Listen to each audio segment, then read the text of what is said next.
Je vais dire un tout petit mot quand Alain va être reparti à la régie.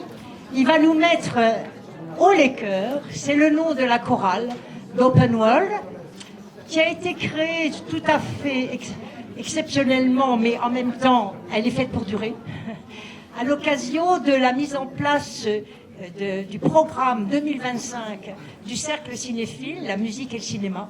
Donc nous avons créé cette chorale et nous avons eu la chance, je connaissais Reta, elle m'enseignait le chant, formidable chanteuse elle-même, arménienne aussi, et qui est qui nous dirige. Alors elle fait ce qu'elle peut avec des gens qui commencent, c'est une chorale d'amateurs, voilà, et nous avons une professionnelle parmi nous. Et vous verrez, elle n'est pas parfaite, mais elle est authentique, cette chorale. Alors là, voyez, là on va chanter devant cette affiche, mais si tu peux mettre celle d'avant, juste celle d'avant. Non. Non, tant pis alors. Remets haut les cœurs. Tant pis, remets haut les cœurs. Voilà, tant pis, elle s'appelle haut les cœurs. Mais nous avons déjà chanté une fois, lors de la présentation du programme 2025, qui est extraordinaire, je vous renvoie à notre site bien sûr, nous avons chanté le Va Pensiero de Verdi. Et alors quand nous avons commencé à travailler le Va Pensiero, nos choristes, j'en vois un dans la salle d'ailleurs, j'aimerais bien l'inviter sur scène avec nous, s'il a envie, en tout cas il sera le bienvenu, mais en tout cas on veut le récupérer. Et nous me disait, oh t'as mis la barre trop. Mais finalement, on a bien fait. On a beaucoup travaillé. On a réussi. Et on a continué. Et le Barbara, Göttingen, on va vous chanter à 4 voix. Alors tout le monde disait, oh, fastoche, on la connaît tous par cœur. Ah, ben voilà, après, quand on a commencé à mettre les voix, on a dit, ah, mais c'est encore plus difficile que le Va Pensiero. Et la prochaine fois, on vous chantera la prière des mères, en hébreu, arabe, anglais, italien et français, s'il vous plaît, pour la paix en Israël, en Palestine, partout dans le monde. Et puis, on fêtera l'Arménie au mois de juin. Là, nous aurons la chance, on va proposer à Reta, bien sûr, de nous interpréter un chant arménien, puisqu'elle est elle-même arménienne, avec une voix qui est faite pour chanter le baroque et l'arménien, n'est-ce pas? Elle est magnifique.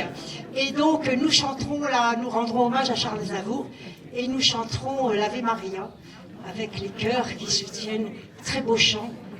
Alors, ça s'appelle Haut les cœurs. Il y avait une autre affiche, avec notre logo, et puis avec tous nos chanteurs qui sont en haut. Mais Alain, si tu trouvais l'affiche, ce serait sympa, sinon tant pis. Je passe la parole à personne d'ailleurs, mais à Reta, si elle veut bien venir, j'arrive. Je chante moi aussi, bien sûr.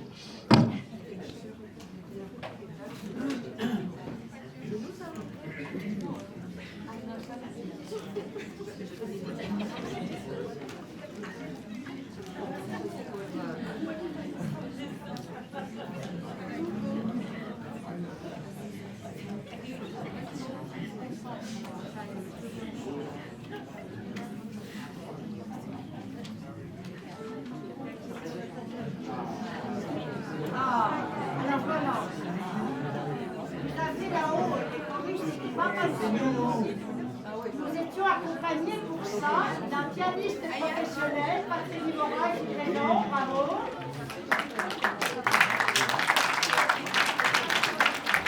Une chanteuse, Margot Patou, qui était mon ancienne professeure de chant, très grande amie à moi, et Ingrid, la fille de Patrick, chanteuse professionnelle aussi, dans les sopranes, qui est de nouveau parmi nous ce soir. Et ce logo a été inventé par notre amie Julia, choriste elle-même. Voilà. Et maintenant, tu peux retourner sur la fiche noire pour qu'on nous voie mieux.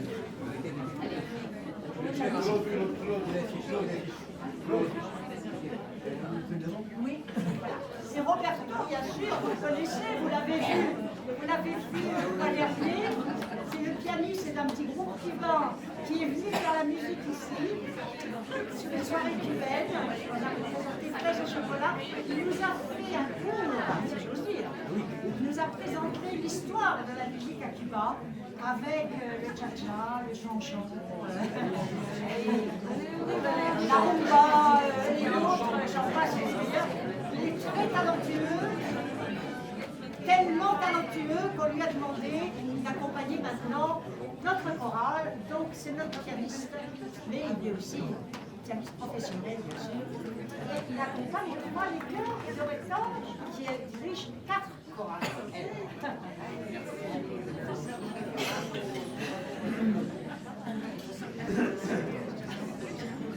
Et nous, on a insisté là-dessous, là.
Allez au bis.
Alors, avis aux amateurs, n'est-ce pas?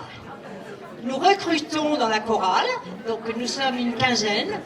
On aimerait bien, si elle vous fait envie, si vous avez envie de chanter avec nous, n'est-ce pas Chantal, ou de revenir, vous serez les bienvenus.